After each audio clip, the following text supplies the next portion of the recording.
G'day guys, Cass here, and today we're going to be playing The Mine. And when I say we're going to be playing it, I mean we're really going to be playing it, because I did originally record this about 6 hours ago, and through the course of me putting off editing because I am extremely cynical and lazy sometimes, it decided to not record my video. So the audio was there, but it was just a completely blank screen. So obviously my fault. Recording software can do that sometimes, and I should have been paying more attention. But enough about me, let's talk about game. Shatterglass Games decided to email me and ask me to play their game for them. And I'm hoping give critical feedback, because I like to think of myself as a critical person who can give feedback on stuff that matters, kind of indie horror games. Yeah. So, let's get right into the description. Description: you wake up in what looks like an old abandoned mine. Across from you is the gate that will set you free, but it's locked. Will you be able to free yourself, or will your soul be swallowed by what hunts the mine? Features: creepy environment, interactive objects, puzzle solving, and jump scares. Cause, you know me, I'm all about jump scares. So now staying at my recording software, making sure that it all records properly. Let's check the options menu. Great, let's go start. Definitely movement in my recording software. So, because I've completed the game before, yes, I did win. Spoilers for everything. I know what I'm doing. Hopefully it shouldn't take the 50 minutes that it originally did, but I'm still going to try and read through everything and make sure you guys get a genuine experience. So, find all 4 whispering keys to unlock the gate that will set you free. You have 3 chances to save your soul. Fail thrice and you will pay the toll. Pretty much we're in a maze, and we're being hunted by an eldritch abomination who really is just lonely and has set up traps throughout the entire cave system that I of course now know most of the location of, so less spooky than one would believe. Yeah.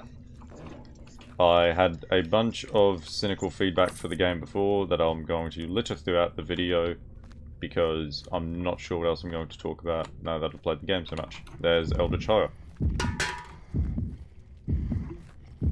So, pretty much, my first big problem with the game, because that's what we're going to do, we're going to list off problems now, was that it's almost impossible to crouch while sprinting. Sometimes it works, sometimes it doesn't, but it doesn't seem to be tied to anything. So it just, sometimes you won't be able to stuck under a tripwire, and you'll be stuck there until the monster comes over and decides to rip your innards out. Which is just great. It's truly an awe-inspiring experience. What we're after, however, is the whispering key. Speaking of traps, now as far as I know, these ones don't make noise, they just stick you in place. So if you were being chased, you'd be screwed. But since I'm obviously so good at the game, I'm not. But if the monster does exactly that. So second big problem with the game.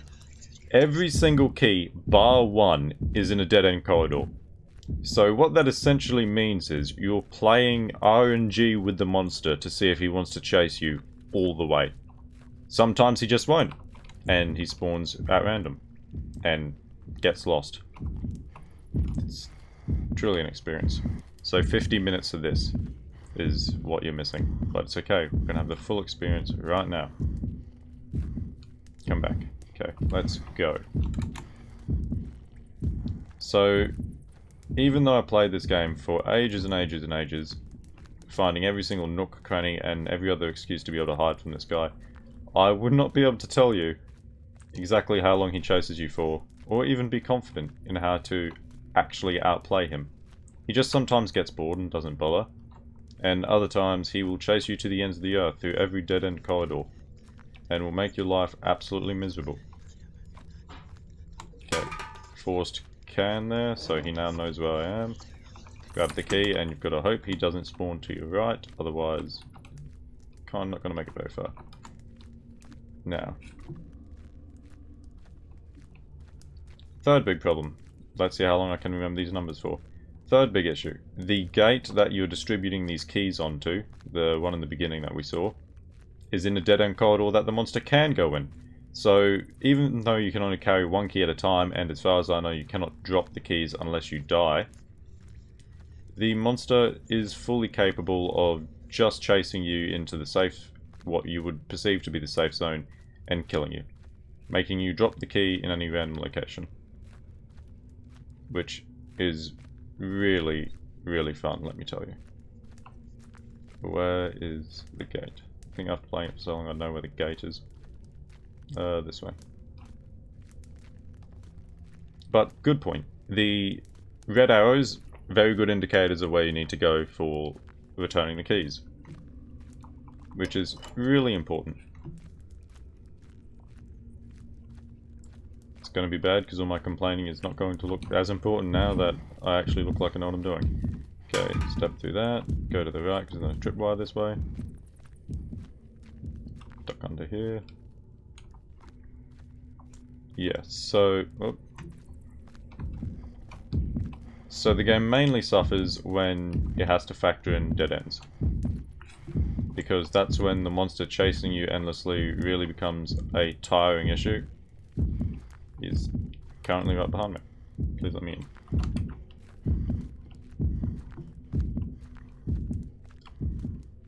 Okay, there's a key over here someplace which really narrows it down.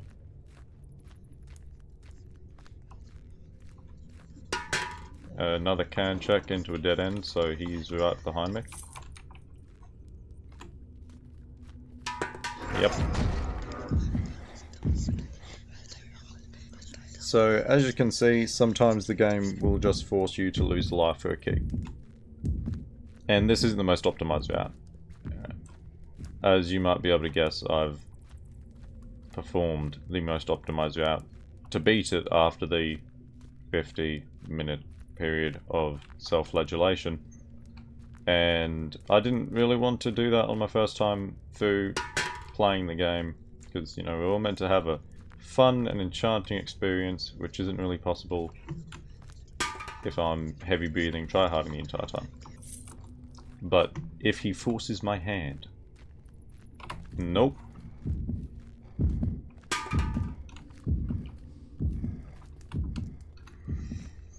Okay, so we need definitely recording. This is how this is going to play out. Constant recording checks. Which also means that I know what the ending is. I'm not going to spoil that. I'll try not to overreact to the immensity of it, but you have been warned. Now, I'm pretty sure I actually left the last key over here, which is really bad for me, because that's exactly where we left the boot himself. No, we got that key. Okay, I'm an idiot. Ignore me.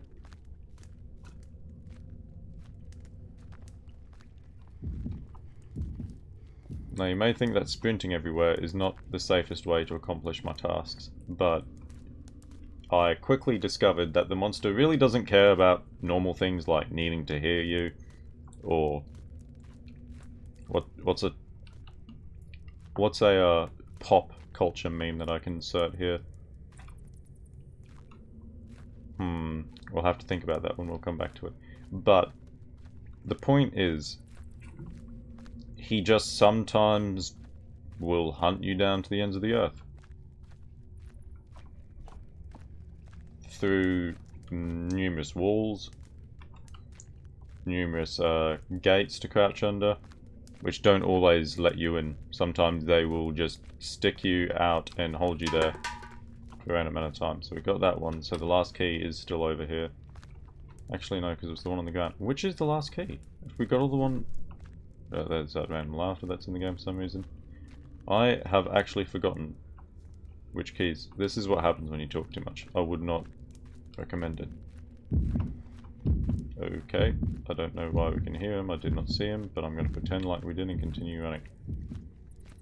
Okay, yeah, so it was this key over here that I left till last, which is the worst key to leave till last, but we're going to discover why. Should not be running back towards him, but we don't have a choice. Ah, this is the one I died at. Yep, I remember. That's why my brain couldn't work it out. Okay, now it should be, in theory, just one clean sprint. As long as I keep my eyes peeled and search for clues. And avoid the dead ends. Which there are multiple. Okay, other positives while I'm doing this. Visually, really like the game. Normally not a massive fan of this art style, but I don't know, it just really clicks for this game. Gives it a very underground vibe, but also doesn't detract from the monster design too much. He doesn't stick out like a sore thumb. But what does is this.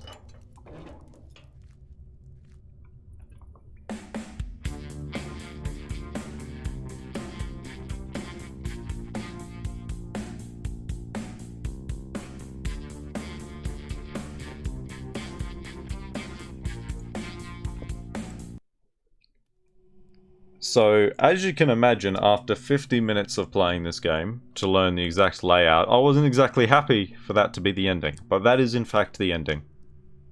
Go Shatterglass Games. Quick summary of thoughts, because now that I've made the game look like a complete joke because I've already completed it once and went through it again because I need bragging rights. You really need to have the monster be able to tell where you are through stuff the player can pick up on. The cans, great idea, but when you include so many dead-end monster checks, like if you go down to get this key, if you go down to get one out of the 3 keys, the 4th one's okay, then you will just die. There will be no way out, the monster will be on you and you will just die.